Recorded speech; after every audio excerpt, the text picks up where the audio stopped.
정말인가요? 내 이름은 종타쿠 오덕이죠. 우리 종대 여러분, 오늘 하루 어떠셨나요?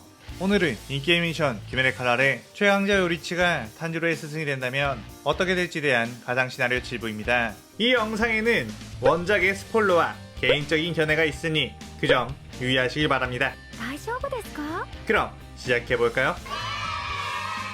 저번 영상에서는 탄지로가 레이쿠와 타마요를 구하러 무한성에 들어간 뒤 요리치와 함께 상현삼 교토까지 격퇴하는 것까지 전개했었죠. 저번 영상을 보지 않으신 분들은 보고 오신 게 이 영상 리하고 즐기는데 수월하니 보고 온 것 추천드리고요. 이 가상실험 컨텐츠는 원작의 고증을 철저히 따라가는 매끄러운 진행에 되지 않기 때문에 어느 정도의 설정으로나 능력치 보정은 이해해줬으면 좋겠습니다. 그럼 오늘의 가상 시나리오 시작하겠습니다. 한탱구는 탄지로와 요리치의 강력함을 보고 나서 분신들을 꺼낸 뒤 자신은 무한성 깊숙한 곳 천장으로 들어가 숨었고 모든 분신들을 조아코텐으로 합체시킨 뒤 내보내게 되었죠. 조아코텐은 곧바로 강력한 혈기술을 탄지로와 요리치를 향해 쏟아냈는데 요리치는 랩친 세계로 피한 뒤 곧바로 해외호흡으로 그 공격을 베어냈고 빠르게 조아쿠텐에게 접근 후 목을 베어버렸죠. 하지만 조아쿠텐은 다시 몸을 재생시킬 수 있었고 요리치는 그의 몸을 랩친 세계로 본 뒤 이건 본체가 아니라는 것을 알았습니다. 그 모습을 본 탄지로는 목을 베어도 죽지 않는 오니가 있다는 것에 당황했는데 요리치는 덤덤한 목소리로 탄지로에게 이 오니의 냄새를 집중해 본체를 찾으라고 말했고 탄지로는 순간 이 넓은 곳에서 찾는다니 내가 어떻게 그런 걸 이라고 주저했죠. 요리치는 랩신 세계와 더불어 너의 뛰어난 후각을 이용한다면 그 어떤 운이라도 찾을 수 있을 거라고 너의 그 능력을 믿으라고 했습니다. 탄지로는 그 말 듣고 자신의 온 신경을 후각에 집중했고 요리치의 피를 맞고 나서 어떤 랩신 세계에 타고난 후각이 섞이자 그야말로 탄지로의 오리지널 기술이 되었고 조아쿠텐과 같은 냄새 오니를 탐색했죠. 오니에 대한 탐색 능력은 탄지로가 오히려 요리치보다 앞섰고 요리치는 그 사실을 탄지로를 처음 본 순간부터 알았기에 믿고 맡겼던 거였습니다.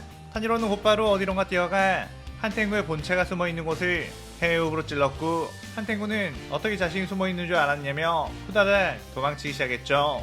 그때 요리치가 도망치는 한탱구를 보고선 해외호흡 참격을 날렸고 그대로 그 참격은 한탱구가 도망가는 방향으로 날아가 정확히 그의 목을 베어버리게 되었습니다. 탄지로는 역시 스승님의 참격은 대단하다 라고 생각하며 그쪽을 봤는데 순간 아카자가 빠르게 뛰어와 요리치를 향해 주먹을 뻗는 게 보였죠. 탄지로는 스승님 위험해요 라고 소리쳤는데 아카자의 주먹은 요리치에게 닿기 직전에 베어져 버렸고 아카야는 순간적으로 뒤로 물러나며 조금만 더 앞으로 다가갔어도 목이 날아갔을 거라는 생각이 들었습니다. 아카야는 넌 도대체 어디서 튀어나온 녀석이냐 라고 하며 팔을 다시 재생시켰고 이번에는 절대로 검사에게 질 수 없다는 생각에 처음부터 전력을 내야겠다고 판단했죠.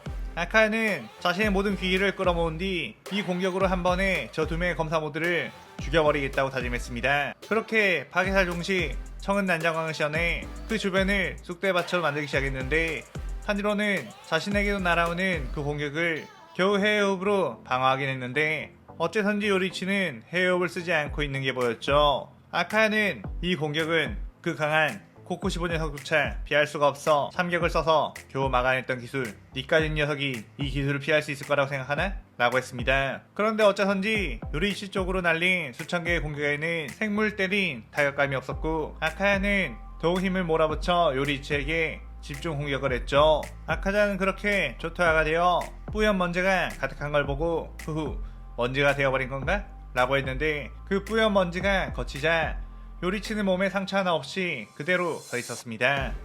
아카야는 아니 이걸 전부 다 피했다고? 이게 피할 수 있는 기술이 아닌데? 라고 당황했고 요리치는 너의 주먹의 빠르기와 방향만 알면 피할 수 있다 라고 당연하다는 듯이 말했죠. 아카자는 아니 보통은 그게 불가능하잖아 이 괴물아 라고 소리쳤고 요리치는 투기를 뿜어내며 아카자를 향해 빠르게 접근했습니다. 아카야는 상대방의 투기를 읽고 대응할 수 있는 파괴살 나침을 씌워내온 상황 이 정도의 투기라면 읽어내기 쉽지 라고 생각했는데 요리치의 칼날이 목을 향해 다가온데도 불구하고 머리로는 그걸 알겠는데 몸이 피할 수 있는 움직임은 전혀 나오지가 않는다는 걸 알았죠.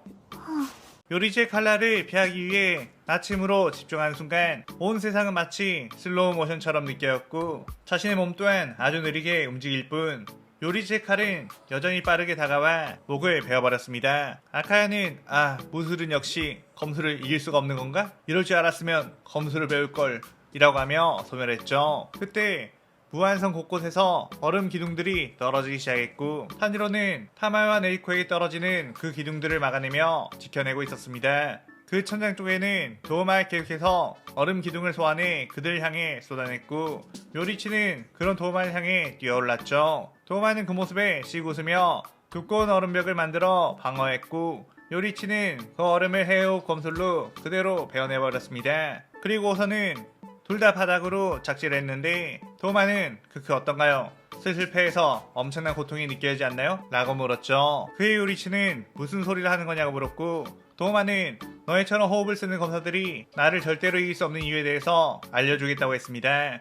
자신의 주변에는 미세한 냉기혈정들이 있어서 깊은 숨을 들어 마시는 전집중 호흡의 특성상 자신에게 가까이 다가온다면 폐에 냉기혈정들이 들어가게 된다고 했죠. 그의 요리치는 도마를 향해 저벅저벅 걸어가기 시작했고 도마는 한번 시험해보겠다 이거냐? 전집중 호흡을 쓰지 않는 검술로는 날 뵐 수 없다 라며 우쭐댔습니다. 요리치는 도마에 가까이 간 뒤 그대로 해호흡을 시원해 도마의 가슴팍을 베어버렸고 도마는 엄청난 고통에 뒷걸음질 쳤죠. 어떻게 한 번은 호흡의 검술을 쓸 수 있겠지만 그 일격으로 내 목을 베지 못했으니 너는 이제 냉기혈정에 폐가 괴사당했을 거다 라고 했습니다. 그의 요리치는 도대체 무슨 소리를 하는 거냐는 표정으로 다시 한번 해외호흡으로 도마의 온몸을 갈갈기 베어버리기 시작했죠. 도마는 어째서 그 냉기혈정이 가득한 곳에서 이렇게 여러 번 검술을 쓸 수 있는 거지?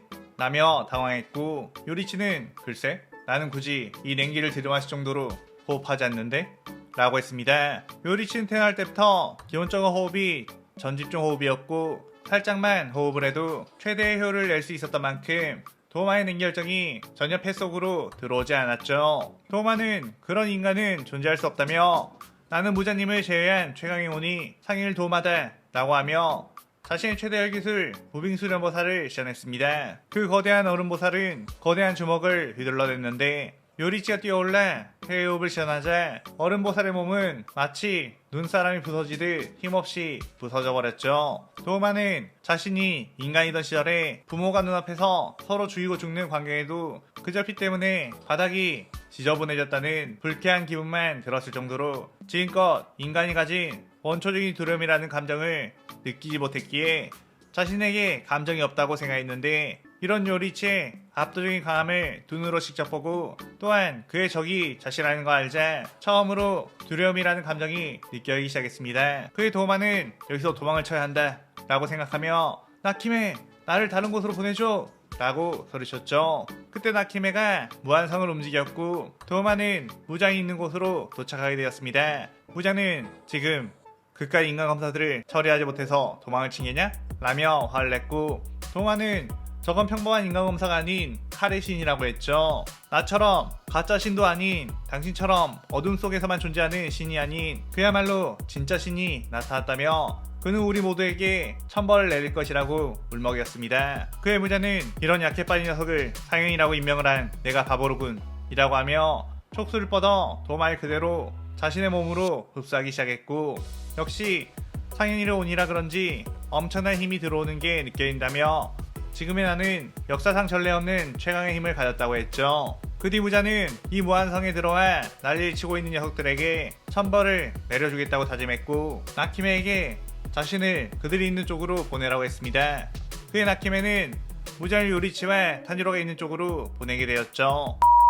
무자는 근엄한 목소리로 어딜 겁도 없이 이곳에서 소동을 일으키냐고 너희들을 곱게 죽여주지는 않겠다고 했습니다. 그의 탄지로는 무자를 보고 우리 가족들의 원수 라고 하며 분노를 표출했고 무자는 네 녀석은 아사쿠사 거리에서 봤던 그 꼬마로군 그때 죽여버릴 걸 그랬네 라고 했죠. 그러다가 그 옆쪽에 있는 타마요를 보고 오랜만이구나 타마요 역시 지난 세월 동안 너만한 여자가 없었지 이번엔 절대로 내게서 도망가지 못하도록 해주겠다 라고 했습니다. 그런데 그때 기묘하고도 낯익은 기운이 느껴져 그쪽을 보니 요리치가 자신을 매섭게 노려보고 있었죠. 그의 무자는 네 녀석 살아있었나? 크크크크 하며 웃기 시작했고 갑자기 무자는 나키메 어서 나를 다른 곳으로 이동시켜라 라고 소리쳤습니다. 나키메는 갑자기 무슨 소리인가 싶었고 무자는 황급하게 빨리 나를 다른 곳으로 보내주라고 라고 소리쳤죠. 그때 요리치가 헤어블션에 달려왔고 무자는 안돼 라며 겁을 먹었습니다.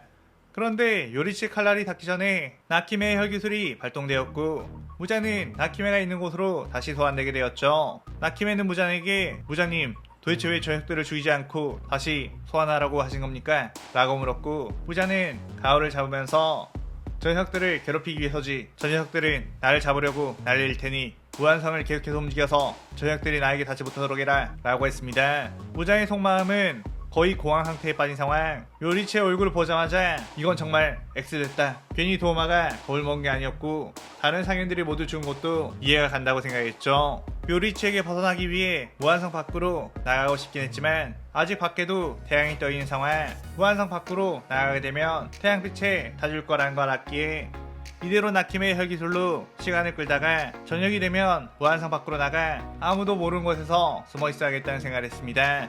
요리치와 탄지로는 그때부터 무장을 찾기 위해 움직이기 시작했고 탄지로는 방금 맡았던 무장의 냄새를 추적하기 시작했죠. 하지만 계속해서 무한성이 움직이는 바람에 겨우 무장의 냄새가 가까워지면 다시 멀어지게 되며 시간이 끌리고 말았습니다. 그의 요리치는 해협을 시연한 뒤 그 넓은 무한성에 해협 참객들을 무작위로 날리기 시작했고 무한성 곳곳이 무너지게 되었는데 보통 무한성은 내부의 충격에도 금방 다시 재생하게 되지만 어째선지 요리치 참객의 배인 무한성은 재생되지 않고 그대로 무너지게 되었죠.